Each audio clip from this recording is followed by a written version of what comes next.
Hello दोस्तों, मैं संजीव। आज हम करने वाले हैं प्राचीन इतिहास से मोस्ट इम्पॉर्टेंट एमसीक्यूज़ जो अक्सर एग्ज़ाम में पूछे जाते हैं और एग्ज़ाम में पूछे भी गए हैं, तो हम अच्छे से बात करेंगे। साथ ही साथ एक क्वेश्चन आपको बोर्ड पे दिख रहा होगा, इसका आंसर आप हमें कमेंट में करना। मैं आशा करता हूँ ये क्वेश्चन का आंसर आपको अच्छे से पता होगा।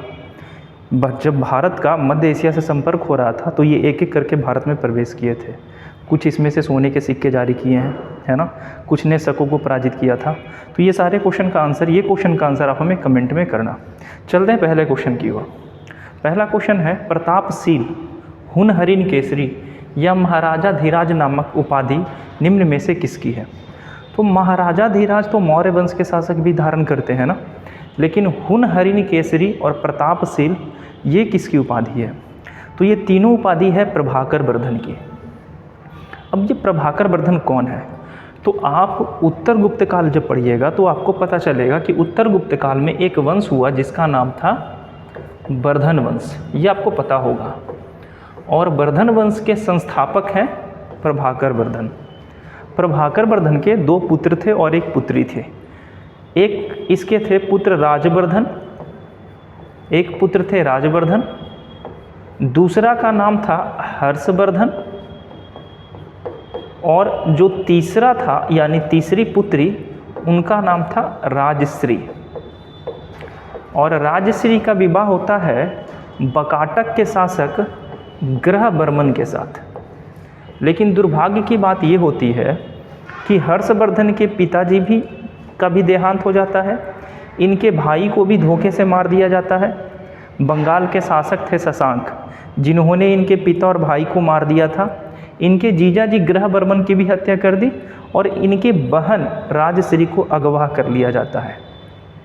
हर्षवर्धन नाबालिग अवस्था में, मात्र 16 वर्ष की अवस्था में गद्दी पे बैठते हैं, 606 से लेकर 647 AD तक। और हर्षवर्धन शशांक को ढूंढते हैं, अपनी बहन को भी ढूंढ कर लाते हैं। इनका एक मित्र था दिवाकर नाम का, वो इनके बहन को ढूंढ कर लाते हैं।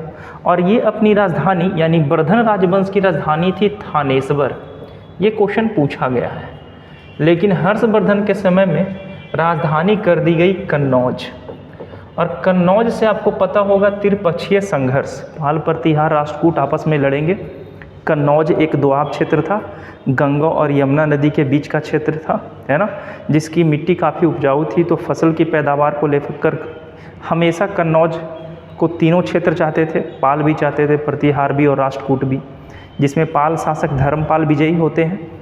तो ये वर्धन राजवंश की कहानी है। हर्षवर्धन के बारे में बात करें तो इनके दरबार में एक कवि रहते थे जिनका नाम था बाणभट्ट, आप लोग सुन रखे होंगे। और बाणभट्ट ने एक पुस्तक भी लिखी थी जिसका नाम था हर्षचरित। ये बहुत बार पूछा गया है। हर्षवर्धन को पुलकेशिन द्वितीय, चालुक्य वंश के शासक पुलकेशिन द्वितीय नर्मदा नदी के किनारे इसके अभियान को रोक देगा, है ना। हर्षवर्धन ने भी 3 पुस्तकें लिखी थी, नागानंद, रत्नावली और प्रियदर्शिका। तो ये सारे जितने भी की पॉइंट बन सक रहे हैं मैं डिस्कस कर ले रहा हूँ। आई होप कि ये आपके लिए ज़रूरी होगा, आपके एग्ज़ाम के लिए। वीडियो को लाइक कर दीजिएगा और दूसरे क्वेश्चन पे चलते हैं। अशोक के अधिकांश अभिलेख किस भाषा में और किस लिपि में लिखी गई थी? तो अशोक के बारे में यानी मौर्य साम्राज्य के बारे में आप लोग अच्छे से पढ़ रखे होंगे। भाषा और लिपि देख लीजिएगा, प्राकृत, संस्कृत, पाली और हिंदी। तो भाषा थी प्राकृत और लिपि थी ब्राह्मी। अगर ब्राह्मी लिपि के बारे में बात करें तो ब्राह्मी बाएं से दाएं लिखी जाती है, जैसे हिंदी लिखा जाता है वैसे। और अगर खरोष्टी की बात की जाए तो खरोष्टी दाएं से बाएं लिखी जाती है, जैसे लिखा जाता है उर्दू। अगर अशोक के अभिलेख के बारे में बात करें तो अशोक गद्दी पे कब बैठेंगे? 273 BC में, और 269 BC में इनका राज्यारोहण होगा। 261 BC में ये कलिंग का युद्ध करेंगे। और 13वें शिलालेख में अशोक ने कलिंग युद्ध के बारे में जिक्र किया है। अशोक के शासनकाल में ही तीसरी बौद्ध संगति राजगीर में संपन्न होगी, है ना। अशोक कलिंग के युद्ध के बाद भेरी घोष को छोड़कर धम्म घोष अपना लेंगे। तो ये सारे फैक्ट थे अशोक के बारे में। अशोक के जो अभिलेख है उसे जेम्स प्रिसेप नामक व्यक्ति ने पढ़ा था, जो ब्राह्मी लिपि में लिखी गई थी। तो ये जितने भी क्वेश्चन बन रहे हैं नोट करते जाना, आंसर एक्यूरेसी मेंटेन करके रखना 1/3 निगेटिव है जो बीपीएससी में रहता है, और दरोगा में 1/4 इस बार से कर दिया गया है। पहले 1/10 था, अब 1/4 हो गया है। तो अच्छे से हम अटेम्प्ट लेना। आप चलते हैं अगले क्वेश्चन पे। कालिदास द्वारा रचित पुस्तक मालविकाग्नि मित्र नाटक का नायक कौन था, यानी हीरो कौन था? तो पहले तो यही बात आ जाती है कि मालविकाग्नि मित्र एक नाटक है, ठीक है, ये भी एक बार पूछा गया है। कालिदास ने 7 पुस्तकें लिखी थी। मालविकाग्नि मित्र है, ऋतु संहार है ना, कुमार संभव है, ये सारे कालिदास के पुस्तक थे। इसमें किसके बारे में लिखा गया था? तो इसमें लिखा गया है अग्निमित्र के बारे में। अग्निमित्र और मालविका की प्रेम कहानी के बारे में कालिदास इस पुस्तक में मेंशन करके रखे हैं, ठीक है। आगे चलते हैं, नेक्स्ट क्वेश्चन।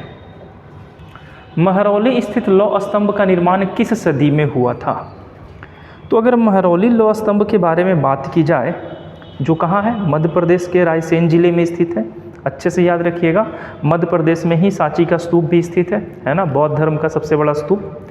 तो महरौली का लौह स्तंभ 4वीं शताब्दी ईस्वी में बनाया गया था, और कहा जाता है कि इसे बनाने वाले कौन थे? तो चंद्रगुप्त द्वितीय थे। चंद्रगुप्त द्वितीय, जिन्हें विक्रमादित्य के नाम से जाना जाता है ना। 380 के आसपास में ये गद्दी पर बैठेंगे, अपने भाई रामगुप्त की हत्या करके ये गद्दी पे बैठेंगे, है ना, और शक को पराजित करेंगे। शक को पराजित करने के उपलक्ष्य में ये विक्रमादित्य की उपाधि धारण करते हैं। इतिहास में कुल 14 विक्रमादित्य हुए। पहली बार जब शक को हराया गया था तो विक्रम संवत की शुरुआत की गई थी। कब की गई थी? 57 BC में। दूसरी बार काला शोक करेंगे, शक संवत की स्थापना, ये तो विक्रम संवत है, शक संवत की स्थापना AD में होगा, है ना, जो भारत सरकार के द्वारा कैलेंडर के रूप में इस्तेमाल किया जाता है। सबसे शक्तिशाली विक्रमादित्य यही थे, जबकि हेमू जो हुए वो 14वां विक्रमादित्य हुए, यानी अंतिम विक्रमादित्य हेमू थे। हेमू के बारे में जानते होंगे, पानीपत का तीसरा युद्ध, तीसरा नहीं दूसरा युद्ध ना, पानीपत का दूसरा युद्ध 1556 में हुआ था। अकबर के संरक्षण बैरम का और हेमू के बीच में, जिसमें हेमू पराजित हो जाते हैं। हेमू आदिल शाह सुर के सेनापति थे, ठीक है। तो बात अच्छे से आपको समझ में आ गई होगी। आगे चलते हैं। सती प्रथा का पहला पुरातात्विक उल्लेख कहाँ मिलता है? तो सती प्रथा के बारे में अगर बात करें तो सिंधु घाटी सभ्यता से भी युगल समाधान मिले हैं ना। लोथल नामक स्थान से मिले हैं युगल समाधान। युगल समाधान मतलब क्या कि एक ही कब्र में मेल और फीमेल दोनों के हड्डियों का साक्ष्य मिला है, इसे कहा जाता है युगल समाधान। लेकिन ऐसा कोई प्रमाण नहीं है, ठोस प्रमाण, जिससे ये पता चल सके कि सिंधु घाटी सभ्यता में भी सती प्रथा था। लेकिन यहाँ एक अभिलेख है जिसका नाम है एरन अभिलेख, और एरन अभिलेख किनका है? भानुगुप्त का है। तो अच्छे से याद रखिएगा, भानुगुप्त के एरन अभिलेख में भानुगुप्त के एक मंत्री थे, ठीक है, गोपराज, याद रखिएगा, उसका नाम था गोपराज। गोपराज युद्ध में हार जाते हैं और मारे जाते हैं। तो जब गोपराज मरते हैं तो इनकी पत्नी इन्हीं की याद में अपने आप को आग के हवाले कर देती है, दाह संस्कार कर लेती है। और यही कहानी एरन अभिलेख में भानुगुप्त के बारे में मेंशन है, भानुगुप्त मेंशन करके रखे हैं। तो पहला सती प्रथा का प्रमाण यहीं से मिलता है। सती प्रथा का अंत राजा राम मोहन राय करेंगे, लॉर्ड विलियम बेंटिक के सहायता से कानून संख्या 18 बनाया जाएगा और भारत में सती प्रथा का अंत किया जाएगा। पता है आप लोग को सती प्रथा तो पता ही होगा एटलीस्ट। तो आगे चलते हैं हम लोग, नेक्स्ट क्वेश्चन पे बात करें। निम्नलिखित में से किस हड़प्पाकालीन स्थल से युगल समाधान के साक्ष्य मिले हैं? अभी अभी जस्ट हमने बात किया युगल समाधान के बारे में, बिल्कुल सही, लोथल से मिला है। अब लोथल से कुछ फैक्ट देख लेते हैं। तो लोथल से पहला फैक्ट बनता है कि ये किस नदी के किनारे है? भोगवा नदी के किनारे है। ये किस राज्य में स्थित है? तो ये गुजरात में स्थित है, वर्तमान गुजरात। यहाँ से और क्या मिले हैं? तो यहाँ से नाव के साक्ष्य मिले हैं, अग्निवेदी के प्रमाण भी यहाँ से मिले हैं, अग्निवेदी के प्रमाण। इसके बाद कंपास मिला था यहाँ से, ठीक है। तो ये सारे के सारे लोथल से ये सारी चीज़ें मिली हैं। नेक्स्ट क्वेश्चन के बारे में बात करें, वैदिक समाज की आधारभूत इकाई क्या थी? तो वेद आप पढ़ के रखे होंगे, 4 वेद है ना। कौन कौन है? तो ऋग्वेद, सामवेद, यजुर्वेद और अथर्ववेद। अथर्ववेद बाद में लिखा गया था, ऋग्वेद, सामवेद और यजुर्वेद पहले लिखा गया था। सबसे पुराना वेद ऋग्वेद है ना। ऋग्वेद, सामवेद और यजुर्वेद तीनों को मिलाकर इसे क्या कहा जाता है? वेदात्री कहा जाता है। तो ये बातें एक बार पूछी गई थी, याद रखिएगा। सबसे पुराना वेद ऋग्वेद है। ऋग्वेद के दूसरे से 7वें मंडल को वंश मंडल कहते हैं। 9वें मंडल में सोम देवता को समर्पित किया गया है। कृषि की जानकारी 4थे मंडल में मिलती है। 3रे मंडल में हमारा गायत्री मंत्र मिलता है। ये सारे क्वेश्चन आप पढ़ रखे होंगे। तो ये बताना है कि वैदिक समाज की आधारभूत इकाई क्या थी। तो आधारभूत इकाई थी कुल या कुटुंब। कुल मतलब होता है परिवार, यानी एक ही छत के नीचे रहने वाले जो लोग होते हैं इन्हें कहा जाता है कुल। ठीक है, तो ये बातें याद रखिएगा। और एक से अधिक कुल के मिलने से बनता है ग्राम। कुल के जो परिवार के जो मुखिया होते थे उसे कहा जाता था कुलप। अच्छे से ध्यान दीजिएगा। और कुल के मिलने से ग्राम बनता है। ग्राम के जो मुखिया होते थे उन्हें कहा जाता था ग्रामिक। और ग्राम के मिलने से विष बनता है। और विष के जो मुखिया होते थे उसे कहा जाता था विषपति। और विष के मिलने से बनता है जन। और जन के मुखिया कहते थे जनिक। ठीक है, या और यही मिलते हैं। जन जब मिलता था तो जनपद बनता था। और जनपद के बारे में बात करें तो इतिहास में कुल 16 महाजनपद था। बौद्ध धर्म के अंगुत्तर निकाय में 16 महाजनपदों के बारे में उल्लेख किया गया है ना। तो ये सारी बातें याद रखिएगा। बिहार में भी 3 महाजनपद था, एक मगध, एक भज्जी और एक अंग। ये सारी बातें आपको अच्छे से पता होगा। तो नेक्स्ट क्वेश्चन पे चलते हैं। ऋग्वैदिक काल के उस सबसे प्रधान देवता का पहचान करें जिसकी स्तुति में 250 सूक्तों की रचना की गई थी। तो वेद के सबसे प्रचलित देवता कौन थे? इंद्र, अग्नि, वरुण या सूर्य? बिल्कुल सही, इंद्र थे। इंद्र को क्या कहा गया है? वेद में इंद्र को कहा गया है पुरंदर। ये बात बहुत बार पूछा गया है। पुरंदर का अर्थ होता है क्या? किला तोड़ने वाला। ये भी बातें पूछी गई है। तो ये सारी बातें जो मैं लिख रहा हूँ याद से मेंशन करते चलिएगा। अग्नि के बारे में भी जिक्र किया गया है, वरुण के बारे में भी जिक्र किया है और सोम देवता के बारे में भी जिक्र किया गया है। सोम देवता का जिक्र ऋग्वेद के 9वें मंडल में किया गया है। ठीक है, नेक्स्ट क्वेश्चन पे चलते हैं। आई होप कि आपको सब अच्छे से समझ में आ रहा होगा और आपकी एक्यूरेसी भी अच्छी होगी। नेक्स्ट क्वेश्चन है, निम्न राजाओं पर विचार कीजिए। अजातशत्रु, बिंदुसार, प्रसेनजीत, इनमें से कौन कौन बुद्ध के समकालीन थे? तो बुद्ध के बारे में बात करें तो सबसे पहले यही देख लेते हैं कि बुद्ध का जन्म कब हुआ था। हम डिटेल में बुद्ध के बारे में नहीं जाएंगे, बेसिक बातें करेंगे। जन्म 563 BC में हुआ था और मृत्यु अगर बुद्ध का देखें तो इनकी मृत्यु हुई थी 483 BC में। यानी बुद्ध कुल 80 वर्षों तक जीवित रहे थे। और इस समय शासन कौन कर रहे थे? तो इस समय मगध वंश चल रहा था, आप लोग को पता होगा। और मगध वंश में भी 3 वंश थे। एक था हर्यक, और हर्यक वंश का शासक कौन था? तो हर्यक वंश के संस्थापक थे बिंबिसार, है ना। ये आपको ये भी बात पता होगा। बिंबिसार गद्दी पे कब बैठेंगे? 544 में, और रहेंगे कब तक? 492 तक, है ना। जबकि इस समय हमारे महात्मा बुद्ध हैं। अच्छे से कार्यकाल देखिएगा। और इनके बाद बैठेंगे कौन? इनका पुत्र अजातशत्रु। अजातशत्रु साहब गद्दी पे बैठेंगे और अजातशत्रु बैठेंगे 492 में और रहेंगे 460 BC तक, है ना। यानी ये तो कंफर्म हो गया कि एक शासक तो था जो है अजातशत्रु। अजातशत्रु 400 यहाँ से लेके यहाँ तक गद्दी पे है। ठीक है। बिंदुसार तो मौर्य साम्राज्य के शासक हैं और मौर्य साम्राज्य आता है 322 BC में। चंद्रगुप्त मौर्य गद्दी पे बैठेंगे तो बिंदुसार हो नहीं सकते हैं। प्रसेनजीत कौन है? तो प्रसेनजीत हैं बिंबिसार के साला साहब, यानी महाकोसला इनकी बहन थी। काशी महाजनपद का को दहेज में दिया गया था बिंबिसार को, और जहाँ से 1 लाख रुपया का रेवेन्यू आता था हर साल।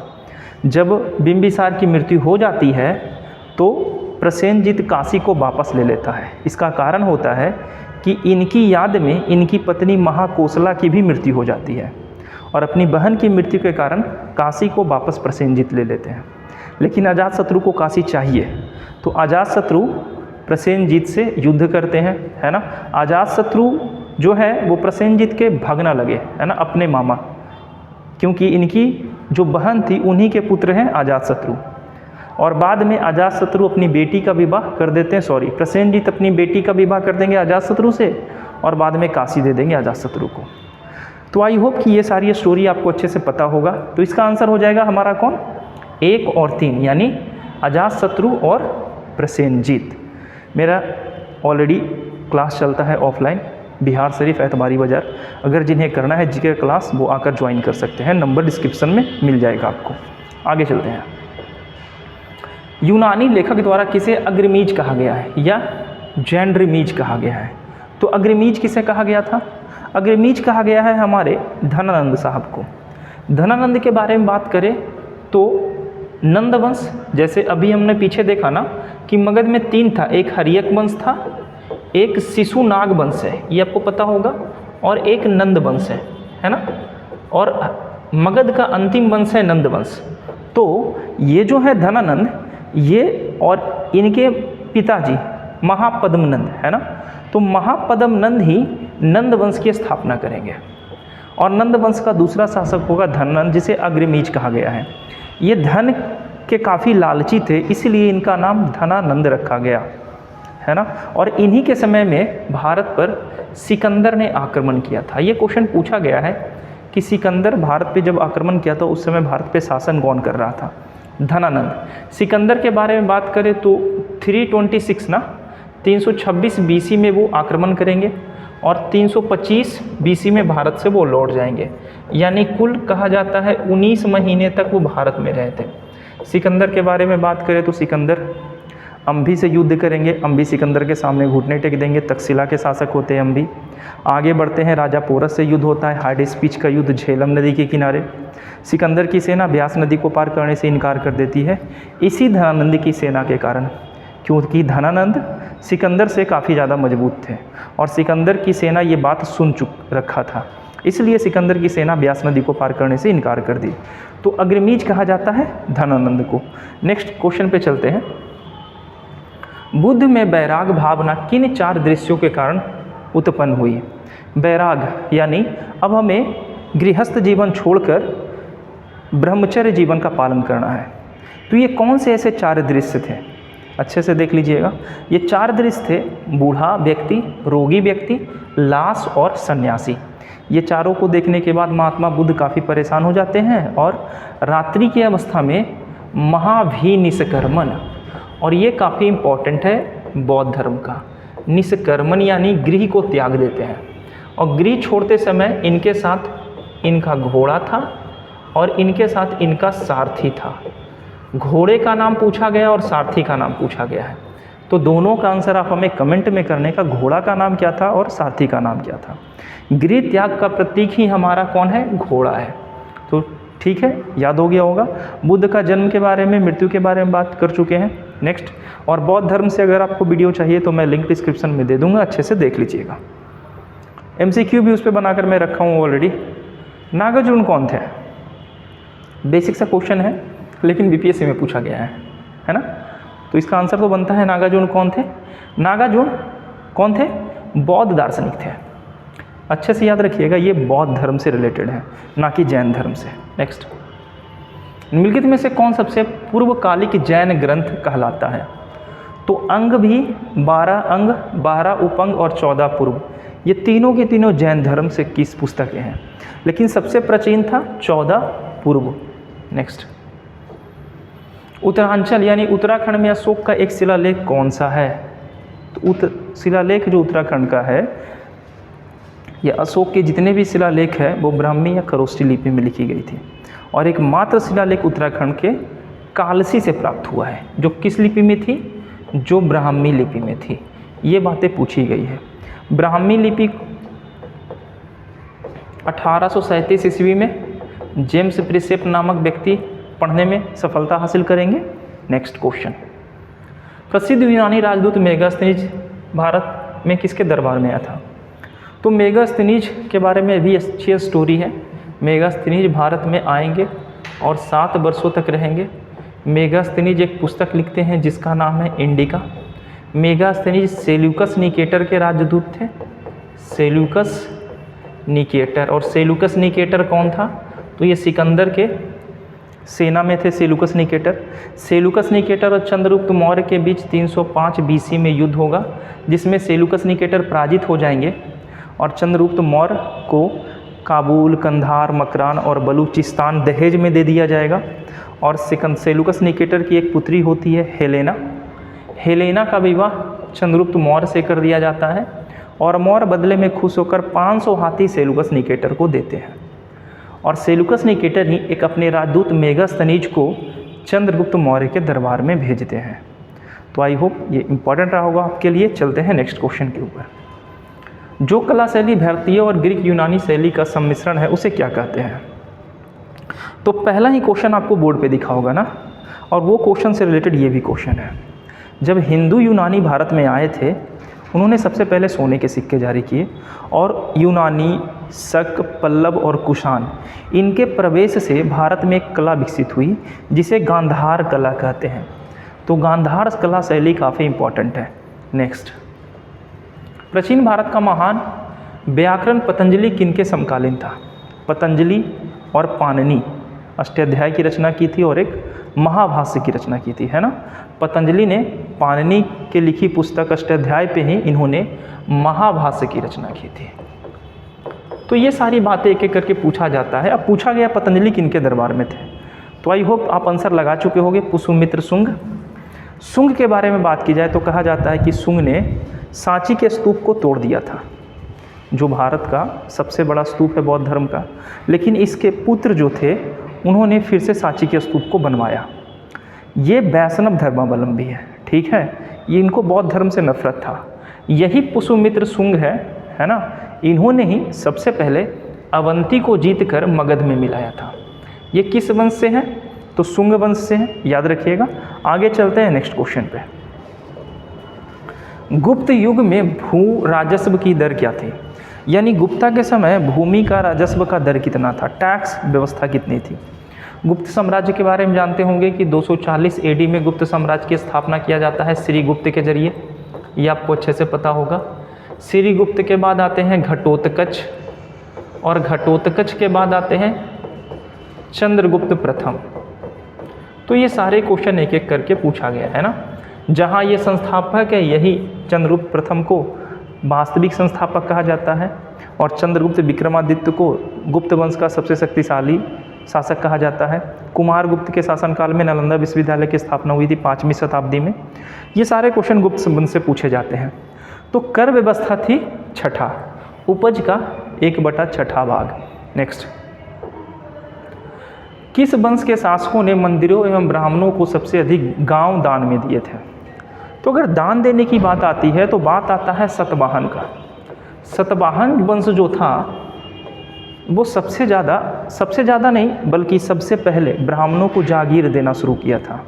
लेकिन अगर सबसे अधिक संख्या में देखें तो गुप्त के समय में ही भारत में मंदिरों का निर्माण काफ़ी तेज़ी स्तर से बढ़ा था, क्योंकि ये ब्राह्मणवादी परंपरा के थे, वैष्णव परंपरा के थे।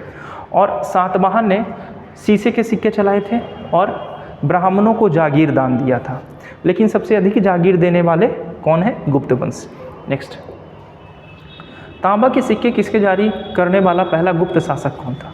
उस शासक का नाम बताइए जिसने तांबे के सिक्के जारी किए थे।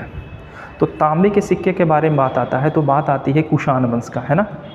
जब हिंदू यूनानियों से संपर्क हो रहा था तो सबसे पहले हिंदू यूनानी आए यूरोप से संपर्क में, इसके बाद पल्लव शक आए, उसके बाद पल्लव आए और उसके बाद कुषाण आए। कुषाण में एक शासक था कुषाण वंश का जिनका नाम था कुजुल कड़फिसेस, और कुजुल कड़फिसेस ने ही कुषाण वंश की स्थापना की थी और इन्होंने ही सर्वप्रथम तांबे के सिक्के जारी किए थे। जबकि दूसरा शासक था जिनका नाम था बीम कड़फिसेस। ये सब आप जानते होंगे। और बीम कड़फिसेस क्या करेंगे? बीम कड़फिसेस सोने के सिक्के जारी करेंगे, और कहा जाता है कुषाणों के द्वारा जारी किया गया सोने का सिक्का सबसे शुद्ध था। गुप्ता के द्वारा जारी किए गए सोने के सिक्के से शुद्ध था कुषाण के सिक्के। सोने के सिक्के से 2-3 क्वेश्चन पूछता है। सबसे पहले किसने जारी किया? हिंदू यूनानी ने। सबसे शुद्ध सिक्के किसने जारी किए? कुषाण वंश ने। और सबसे भारी मात्रा में सोने के सिक्के किसने जारी किए? तो गुप्त वंश ने। तो ये हमारे हैं तांबे के सिक्के यहाँ पे चलते हैं। लेकिन यहाँ पूछा गया है गुप्त के बारे में ना, तो गुप्त में थे रामगुप्त। रामगुप्त कौन है? तो रामगुप्त समुद्रगुप्त के बड़े पुत्र हैं। रामगुप्त को शक शासक हरा देंगे और इनकी पत्नी को अपने पास रखने की कोशिश करेंगे। रामगुप्त मान जाते हैं अपनी पत्नी को देने के लिए भी, लेकिन रामगुप्त का एक छोटा भाई था चंद्रगुप्त द्वितीय, उनको ये बात बुरा लग जाता है और ये शक शासक के शिविर में घुसकर उनकी हत्या कर देते हैं। स्त्री का वेश धारण करके उसको मार देते हैं।